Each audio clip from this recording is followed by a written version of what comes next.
Hello, and welcome to Green Dragon, a monthly show where we talk about green initiatives in Maryland and Howard County, ongoing sustainability efforts at Howard Community College, and ideas and ways for you to be more sustainable at home. I'm Bob Marietta, HCC's Environmental Health and Safety Supervisor, and I thank you for watching today. My guest today is Freddie Straiano from a small business in Howard County called Upcycled. So, Freddie, thank you so much for joining me today. Thank you so much for having me, Bob. Looking forward to it. This is going to be fun. So, Freddie, I wondered if you could tell us a little bit about what upcycling is and how it's different from recycling that we're all familiar with. Yeah, they're pretty similar. So recycling is taking an item and then giving it a purpose that is similar to what it was. Upcycling is taking something and giving it like a new purpose. So when you see like a pallet of wood and then someone goes and makes a coffee table out of that, that would be upcycling. There is a lot of debate in the community of where the line is drawn because they are very similar. We call our process upcycling because we take single-use plastic and actually turn them into long-term plastics. So we see that as improving the product, which is why we call it upcycling. Right. So I guess that's what they mean by that middle R and reuse from the reduce, reuse, and recycle jingle that we have heard so often from Sesame Street. Okay. So what does It's almost company... Go ahead. It's almost like repurpose instead of reuse when you talk about upcycling, right? Like that R kind of changes a little bit. There you go. I like that. So what does your company, Upcycled, do to help with reusing and upcycling?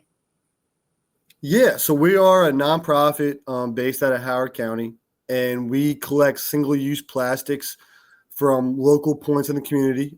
We have a donation site at Freetown Farm and a donation site at Savage Mill Foundation. Both are postponed right now just through the wintertime. They'll be back up in the spring.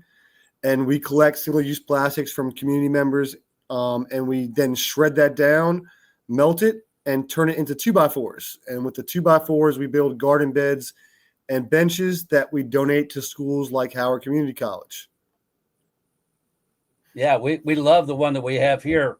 It's right at the beginning of our pollinator trail. And so people make great use of it.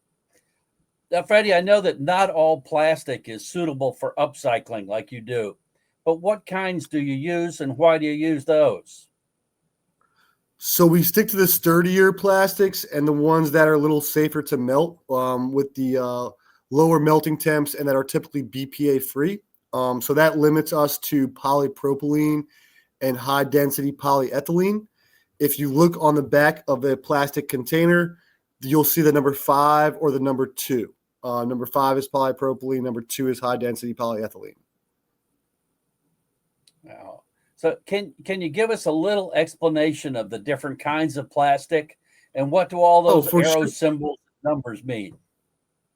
For sure. So each arrow and each number is associated with a different type of plastic. So number 1s are your water bottles, your polyethylenes. We can't use those. They're a little bit too malleable, kind of jam up our shredder and aren't the strongest for using 2x4s.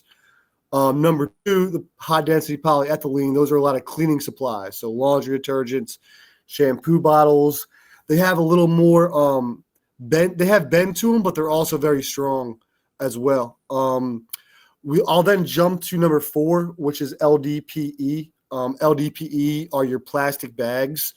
We've started to work with them, but before we can use LDPE, we have to densify it, which is just a machine to make it a denser plastic, almost turning it into.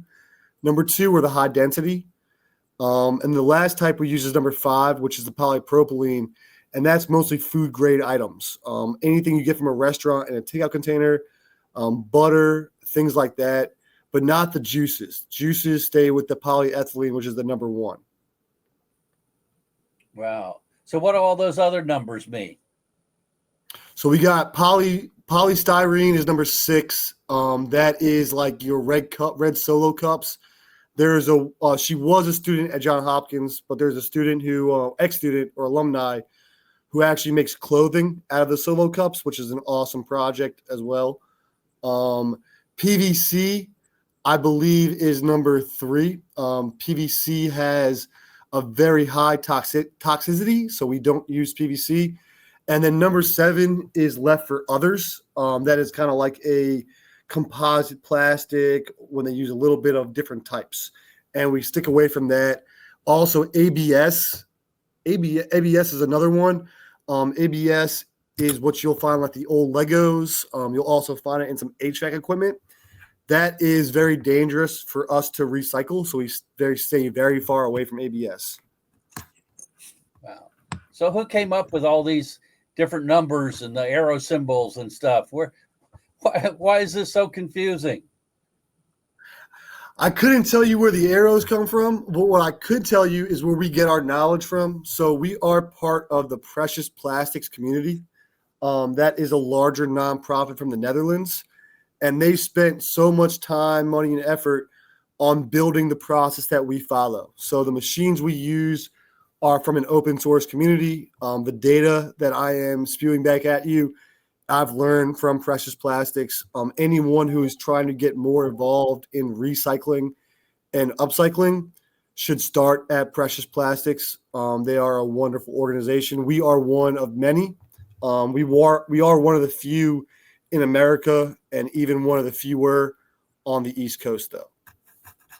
Wow. Is there a website or an email address that you could give us in the chat later on?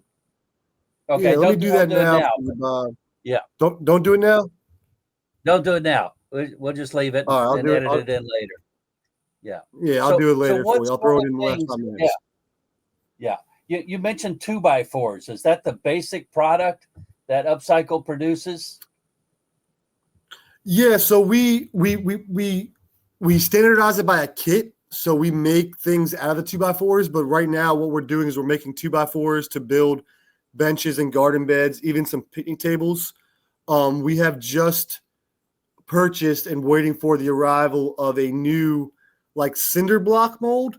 With that, we're hoping to eventually get to emergency shelters. We'll probably start with a project for like dog shelters or an outdoor shed. I don't know if the community college needs a shed, but we'll probably start with something like that with the brick mold first, and kind of progress from there. Yeah, if you need a test place to build a shed, I think we'd love to have one. Okay. That sounds exciting. Okay. So yeah, I'll keep you posted, Bob.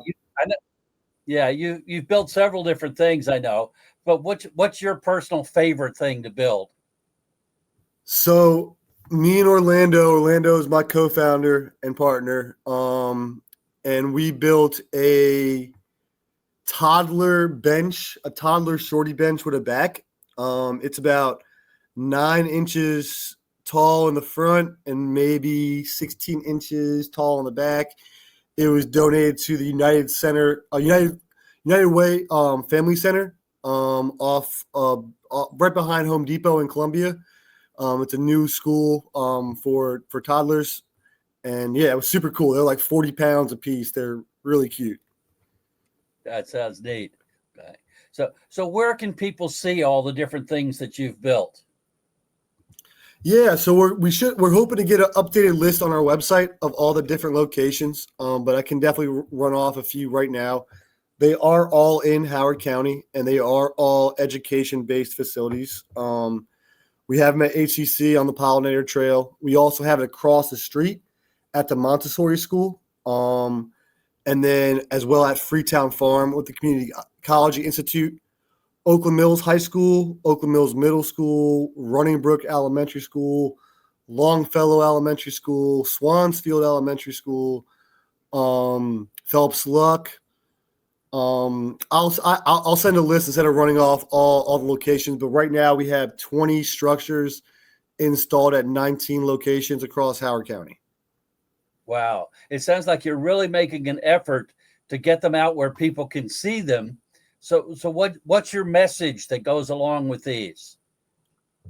Yeah, so the goal is to see a tangible result, right? So recycling, as you mentioned, is a hard concept not only to understand but also to see visually. Because like, you'll buy things that say they're recycled, but you don't actually see it in action, and you throw things in the blue bin, and you're not sure what happens. So we thought the biggest impact was to have the community members actually see it, be able to touch it and use it. And that was the way we went about everything. That's great. Okay. So I know folks are going to want to know, what can they do to get their own benches in front of their So we're organizations? close. We're really close. So something super exciting, and we can ask everybody to kind of pull for us and hope this comes to fruition. But we're in the process of obtaining funding and leasing a warehouse. The warehouse will have three components to it. The first is an education class for Howard County Public Schools. It will be offered to the high schools first, where high school students will be offered a chance to kind of come out, learn our process, and they'll actually leave with a bench that they can donate to their school. We'll offer something very similar to residents of all ages as well. And we'll also have an internship program where the interns will be able to build something to donate. We're not going to open up for sales right away, but you'll be able to pick a site where the bench or table could be donated to. So where's the funding coming from for all this, Freddie? So to start, we've gotten a lot of love from Howard County. We apply for a lot of project-based grants or grant-based projects, however you want to say it. United Way was a big help. BG&E Exelon has also supported. And then, like I said, Howard County Live Green Foundation, Howard County Executive Office. And we've recently gotten some funding from Lush Cosmetics, which was super cool. They're a Canadian soap company and cosmetic company that practices eco-friendly techniques and testing. And we're hoping for the Chesapeake Bay Trust to come through with some additional funding soon. That sounds great. So, Freddie, I know you grew up, went to school in Howard County. So was there any particular course or teacher or activity that you did in high school or at that community college that led you to founding Upcycle? Yeah, so it's going to be two random ones for you, Bob. They're going to be a little out there. So one of my jobs I had in high school, I worked at a tire shop called Roll Right Tires on Route 1. It doesn't exist anymore, but Route 1 at Whiskey Bottom. And the guy who owned it was a friend of mine's dad, and he used to recycle tires, and he would recycle them into the rubber. And that was probably my first interaction with it. And then I worked for I think everybody here knows Jason. Well, I think Bob. I think you know Jason Gennady. Jason is a part of the economic development team, but before that, he ran a company called Renew It. I was a member of that team, and I was in charge of the recycling. So all the cardboard boxes, all the light bulbs, things like that, and kind of sparked an interest there. And that I will say those were like my first two instances. And then me and Orlando started doing trail cleanups, and that's where it all kind of came together. Yeah, tell me a little bit more about how the trail cleanups, how does that relate to all this? Yeah, so before we ran Upcycled, Orlando and myself ran a company where we did events at local venues, and then we would donate profits from the said events to local nonprofits. One of the events we did was a trail cleanup, and then after doing the trail cleanup, we kind of fell in love with it, and we pivoted and we started to make these. This is a money clip bottle opener bow tie. It was to keep classy, have some class, pick up your trash. And for each one we sold, we picked up 1 pound of trash. After multiple trips to the landfill, we figured there was a better thing to do than to throw all this trash, in the landfill. So Orlando started looking, finding ways to recycle and upcycle, and came across precious plastics. So as we've grown, we've just kind of kept the trail cleanup as part of our initiative, because without that, we never would have gotten started. So are you still doing the bow ties? I know I've got one around here somewhere. Yeah, you have it from the Green Fest. It was a prize Yeah. that I forget her name, Gina Bomomo offered. Yeah, that was so funny. That was the first time I've dealt with Green Fest. But no, we don't sell them. I do have a couple left, so if you want some, Bob, let me know. We have some lying Okay. around somewhere. I think that might be something we should get the county executive and maybe the president of the college to wear at some event we've got coming up. It'd be a good way to promote it. Okay. So, what advice would you have, Yeah, that'd be you fun. in Orlando, for students in Howard County today that are considering their future and the conditions they see in the world around them today? I think I would say is that every little bit helps. To make an impact in this world, we don't need everyone to be perfect. We just need everyone to make an effort. So even if that means someone who doesn't recycle putting 5% of their things in the bin, it's a start. So, that one piece of trash you walk by on the pollinator trail is worth picking up just because it's that one piece, even though there's a ton more, and we all know that, and there's a ton more. But I feel like that mentality of the fact that there is so much out there, so why does this matter, takes over, and I don't think it should, because nothing will get done that way. Okay.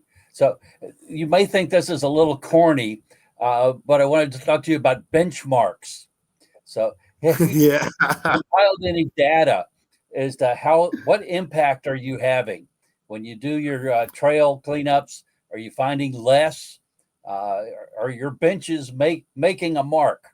And can you tell yet? I know they're going to in the future, but can you see any impact of what you're doing so far? It's interesting. Yeah, we see it in different areas. So, we were able to double our amount recycled or upcycled this year. So we saw a uptick in community engagement. Going from 1,000 pounds upcycled to doing over 2,000 pounds this year, and we still have about 2,000 pounds sitting in our barn waiting to get processed. So I mean, it's amazing. The community, you know, what's the word I'm looking for? Community engagement that we've seen from everyone and all the residents in the area. When it comes to trail cleanups, we have not seen the impact that we wanted. We had a project at the Savage Mill Trail where we did 3 cleanups. We saw a decrease across the first 2, but then the third one actually was the most out of all of them. That was timed after a holiday. So we have a few board members, and as a note, a lot of our board members are also Howard County graduates. We kind of kept the project close to our heart and kept people that we knew that cared about our community involved. So we have a few board members working with some county representatives and going to be working with the Parks and Rec soon to implement strategies. The trail cleanups just aren't enough. We need to add to that with some signage, some change in mentality for the residents, maybe through some advertisements, things like that, and honestly, just some additional trash cans. A lot of it seems to be people like things that are easy. So if we make it easier for them, it'll be more likely for people to participate. Wow. So what you mentioned community groups. What groups are you working with already? So we've done some things with some Girl Scout troops. They're wonderful. I work with we work with the Conservancy. We're also mentoring a group from the Youth Climate Institute from the Conservancy this spring. And then Freetown Farm is a really big partner of ours with the Ecology Institute. And then we have our own volunteer services. So you're welcome to sign up as a volunteer through our website.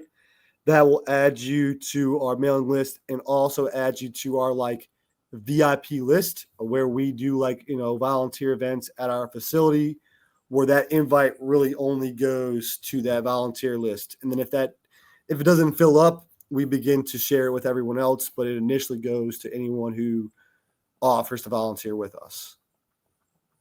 I think that's great. I think after this, you're going to see a lot more people are going to be aware of you and they're going to want to bench and they're going to want to participate in your trail cleanups. Huh. It sort of resonates, and it's an idea everybody can join in on. Okay. Now, you and Orlando, y'all stayed in Howard County and in Columbia. What is it about the culture of Columbia that kept you here rather than moving to a more progressive community? So I've left a few times actually, Bob. I've come back though. So I lived out in Denver for a bit. I've lived in Florida. I have moved around. I don't know if there is a more progressive community. Maybe somewhere in California or something like that, or somewhere up north in Vermont or Maine. But when it comes to environmental causes, the reason why we've been so successful is because of Howard County. I mean, that's just the truth of it. We have a county that cares about what we do. We have a executive office that supports the environment, and that's reflected in the residents' actions, right? That's why we've gotten more uptick in our donations. That's why we've gotten more volunteers. I mean, I hate to say it, but what we do is easier because we're in Howard County and we have like-minded individuals living here. So we're very lucky for where we are. That's great to hear. Okay. Where and how did you learn to upcycle plastic bottles? I know you mentioned the one website, the Norwegian group that you found, but that can't have been all there was to it. How did you get this started? Yeah, so it was step by step. So I think someone was mentioning it as I was coming into the call about the first funding source we had, which was from the United Changemaker Challenge from the Horizon Foundation and United Way. So after we found Precious Plastics, we reached out to a good buddy of ours named Andrew Sherman. Andrew owns or is an owner of American Bully Manufacturing. And we came to Andrew with this idea to make hammocks out of water bottles. And that kind of grew to houses out of bricks and changed everything. And then won the money from the Changemaker Challenge, put together a great presentation. And then we went back to Precious Plastics. You're not going to believe me, Bob, but most of it honestly came from Precious Plastics, from the Netherlands group. We were able to find a manufacturer in America. We bought some machines. We broke the machines. We fixed the machines. And then on a hunch, we just made a 2x4. It was just that. I mean, the shredding was easy. You just, drop it in the thing, the teeth eat it up. The hard part was, figuring out limitations and learning engineering and becoming an electrician and an engineer on the spot. So me and Orlando are qualified now to rebuild a machine. I don't know if we can build it from scratch, but if you give us the parts, we can build it. And we've rewired pretty much everything we've had so far. So it's been a crazy experiment, but it's been a lot of fun. So someone who heard about this podcast asked me to ask you, what's the easiest way to get labels off of plastic bottles so that you can shred them? So we can shred them with the labels on. That's the easiest way. Is just rinse it out. Just leave them on. We'll if we can get them off. If it's too hard, don't worry about it. But if they want to go above and beyond, vinegar, soap, and water, soaking it for a few minutes overnight if you want to. But don't worry about it. Just label on is no worries at all. We've gotten to the point now where we're actually adding sawdust and other things to strengthen the plastic. So a little bit of paper is not going to hurt it. It's okay. Oh, that's good to know. Okay. Yeah. Now, these days, some people are very concerned about chemicals that have been added to plastic, like BPA. Should they be concerned about that in your upcycled products? No, and I'm sorry if I mumbled over it at the beginning. Sometimes I don't enunciate well, but the polypropylene and the high density polyethylene are BPA free. That's why we use items that are graded for food and grading for cleaning supplies, or like shampoos and things like that. So they're not going to have. That's why we stay away from polystyrene and PVC and the areas with the more additives. The one tricky thing is sometimes, things are lined with other materials or there's two types of plastic. But because we do everything by hand when it comes to sorting and separating, just talk to us. If you bring it to us once and we can't take it, we'll let you know. But we're very picky about what we take. Okay. So what happens to all the stuff that you can't use?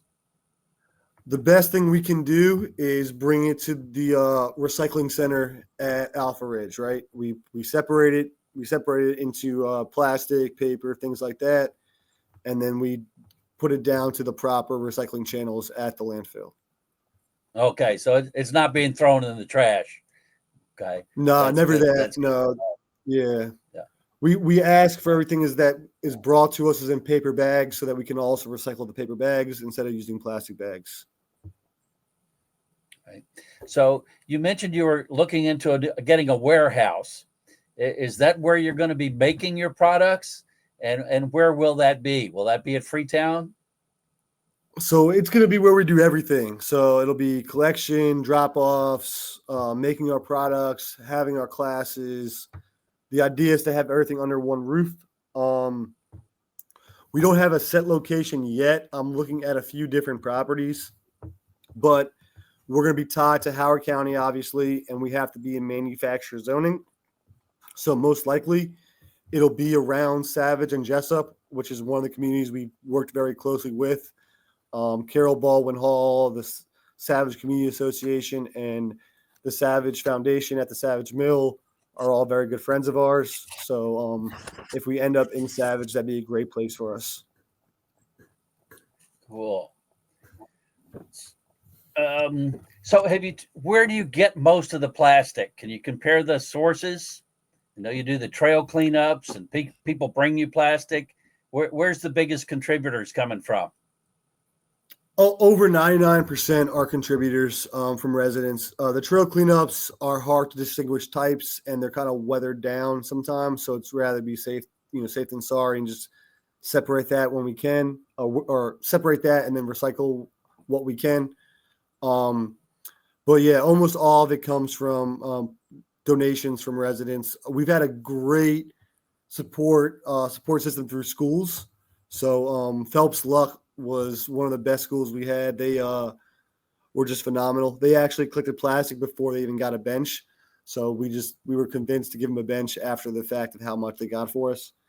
But schools have been the biggest source, I would say. That's great. Oh, and to be specific, Bob, teachers have been coming through. Teachers at schools, students have been great, but the teachers have gotten so into it, and that was really cool to see. It's great that you can actually see it. I know we're really proud of the bench you gave us, that we can point it out to people and show that this is what's happening. This is where your recycling goes. Okay. If someone wanted to start collecting at their school or their church, or how would they go about getting started with collecting for you? Yeah, it would just be to reach out via email or signing up as a volunteer through our website. Either one of those would work. And then I will get back to you and we'll set something up in a way for you to help out. Okay. Would that be the same way somebody who really wanted to get involved and learn the process and help you in the manufacturing? Yup, same thing. We'll funnel everything through that. We are going to focus the internship program of high school students, but we'll open up the volunteers as well. And whoever kind of asks to be a volunteer will have the first crack at it. So yeah, just make sure you sign up as a volunteer and then we'll be in touch. Okay. Well, what have I forgotten to ask you about? It's such a fascinating opportunity that you're bringing to our community. Once again, we're really showing how Howard County is special because we have individuals like you that are going to go and innovate and find that next step that we can take. So what else can you think of that I should be asking you about? So the only thing I think we didn't touch on, Bob, you did a great job, asked great questions. The only thing I think we didn't touch on was me and Orlando are both HCC graduates. So we both received our associates from Howard Community College. I know you said I graduated from Oakland Mills, but I also graduated from Howard Community. So it's super cool to give back to one of the colleges I graduated from. That's really, I mean, you've hit the nail on the head, man. Our Instagram is wonderful. Follow us on Instagram. That's the best way to keep up with, what we're doing on a daily basis. And then hopefully you'll see more of our benches around soon. I think everybody's looking forward to seeing them now. And yes. and they're very comfortable to sit on too. Okay. That's good to hear. Have to throw a plug in for that. Okay. Well, we've reached the end of our show, and thank you, Freddie, for all your input and for everything that you do. Okay. It's really great to have, you're like our hometown hero. Okay. Here in the sustainability area. So we're real proud of you. Okay. But as a student here from the college, we're proud of you, and I'm sure Oakland Mills is too. Okay. I'll be back next month with another guest and a sustainable topic. In the meantime, if you have ideas or comments, you can connect with me at rmarietta@howardcc.edu.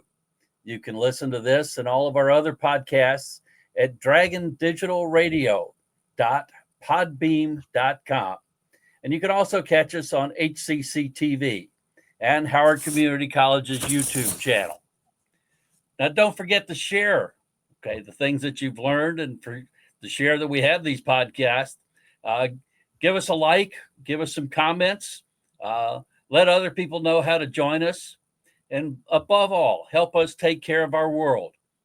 Because as Freddie says, every small step each of us takes can have a great impact when we all walk together. So thank you all.